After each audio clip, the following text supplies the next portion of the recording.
सत्य का पवित्र शास्त्र फरवरी दिनांक 7। परंतु मैं तो तेरी अपार करुणा के कारण तेरे भवन में आऊंगा। मैं तेरा भय मानकर तेरे पवित्र मंदिर की ओर दंडवत करूंगा। भजन संहिता 5 उसका 7 पद। परमेश्वर का घर आराधना का घर है, एक अद्भुत स्थान जहां प्रभु द्वारा उद्धार प्राप्त लोग आत्मा और सच्चाई में प्रभु की आराधना करने के लिए एकत्रित होते हैं। जब भी हम प्रभु के घर में आते हैं तो हमें परमेश्वर की उपस्थिति का सम्मान करना चाहिए और परमेश्वर के सभी उपकार और आशीर्वादों के लिए पूरे हृदय से आभारी होना चाहिए।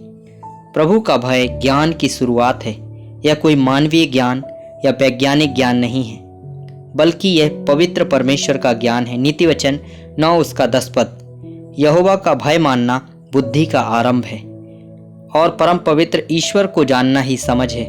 जब दुनिया नाशवान और अस्थायी विषयों के ज्ञान से निर्देशित होती है, परमेश्वर हमें आने और उनके महान प्रेम का ज्ञान प्राप्त करने के लिए बुला रहे हैं। यह प्रेम तो अथाह है, फिर भी परमेश्वर के घर की संगति के द्वारा से संतों के साथ इसे जाना और समझा जा सकता है। इफिसियों की पत्री 3 अध्याय 18 और 19 पद। सब पवित्र लोगों के साथ भली भांति समझने की शक्ति पाओ कि उसकी चौड़ाई और लंबाई और ऊंचाई और गहराई कितनी है, और मसीह के उस प्रेम को जान सको जो ज्ञान से परे है, कि तुम परमेश्वर की सारी भरपूरी तक परिपूर्ण हो जाओ।